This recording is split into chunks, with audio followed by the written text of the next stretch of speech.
Hello all welcome back to my channel. నేను మీకు ఈరోజు వెరీ ఇంట్రెస్టింగ్ రెసిపీ చూపించబోతున్నానండి. రేష్మి పరాతా. వినడానికి పేరు చాలా కొత్తగా ఉంది కదా!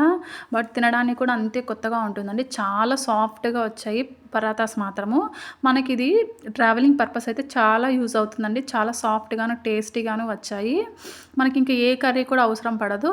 సో, ముందుగా మనము ఒక 2 పొటాటోస్‌ని ఉడికించి పెట్టుకోవాలండి. ఉడికించి పెట్టుకునేసి మనం ఈ విధంగా పీల్ అంతా తీసేయాలి. మనం అందులోనే సాల్ట్ అనేది వేసేసి కుక్ చేసుకోవాలి పొటాటోస్‌ని. నెక్స్ట్ మనం సన్నగా తురుముకోవాలి పొటాటోస్‌ని. ఈ విధంగా తురుముకోవాలి. చాలా ఈజీగా తురుమైతే వచ్చేస్తుందండి. రెసిపీ కూడా చాలా ఈజీ అనమాట ఇది.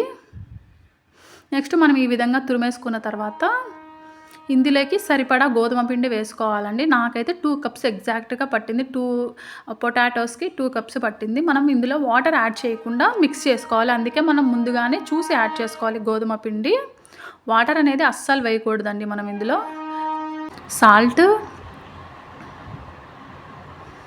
సరిపడా సాల్ట్ వేసుకోవాలి. నెక్స్ట్ కారం పొడి కూడా వేసుకోవాలి.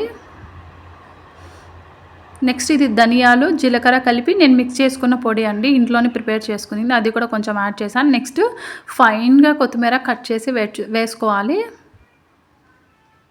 చాలా ఫైన్‌గా కట్ చేసి వేసుకోవాలి మనము. మనం మంచిగా గోధుమ పిండిని పొటాటోస్‌తో మాత్రమే మిక్స్ చేసుకోవాలి. వాటర్ అనేది అస్సలు యాడ్ చేసుకోకూడదు. పొటాటోస్ కూడా మనకు పూర్తిగా చల్లారిన తర్వాత మాత్రమే మనము ఈ ప్రాసెస్‌లో స్టార్ట్ చేసుకోవాలండి. పొటాటోస్ వేడిగా ఉన్నాయంటే ఎంత పిండి వేసినా కూడా మనకి ఇంకా లూజ్‌గానే అవుతూ ఉంటుంది. సో, మనం లాస్ట్‌లో ఫైనల్‌గా కలుపుకున్నాక ఒక 2 కప్స్ ఆఫ్ గోధుమ పిండికి 2 స్పూన్స్ ఆఫ్ ఆయిల్ వేసేసి ఇలా మెత్తగా నీట్ చేసేసి జస్ట్ ఒక 10 మినిట్స్ రెస్ట్‌లో పెట్టుకోవాలండి. ఎక్కువ రెస్ట్ చేసుకోకూడదు దీన్ని. నానబెట్టకూడదు ఎక్కువసేపు. చూసారా ఎంత సాఫ్ట్‌గా వచ్చిందో? నెక్స్ట్ మనం ఇంకా పరాటాస్ లాగా రోల్ చేసుకోవడమే రోలింగ్ పిన్‌తో. మరి పల్చగాను మనము రోల్ చేసుకోకూడదండి. సెమీ థిక్‌గాను ఉండాలి. అప్పుడు మనకి పరాతాస్ అనేటివి చాలా బాగుంటాయి టేస్ట్ అనేది. సో, మనం ఈ విధంగా రోల్ చేసుకున్న తర్వాత నాన్ స్టిక్ ప్యాన్ పెట్టుకునేసి హీట్ అయిన తర్వాత మనము ఈ పరాటాని వేసేసి 2 సైడ్స్ గోల్డెన్ బ్రౌన్ వచ్చే వరకు మనము కుక్ చేసుకోవాలండి చపాతీని.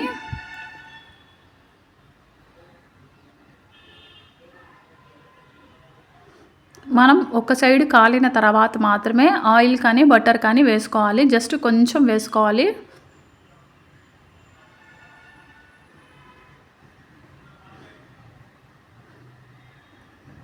సో, మనం ఈ విధంగా రోస్ట్ చేసుకున్న తర్వాత మనం ఇంకా సర్వ్ చేసుకొని తినడమే అండి. నేను ఇందులోకి క్యాప్సికమ్ కర్రీ చేశాను. అది కూడా మీకు చూపిస్తాను. లేదు అంటే జస్ట్ కర్డ్ ప్లస్ ఆవకాయతో కూడా జస్ట్ అలా తినేయొచ్చు.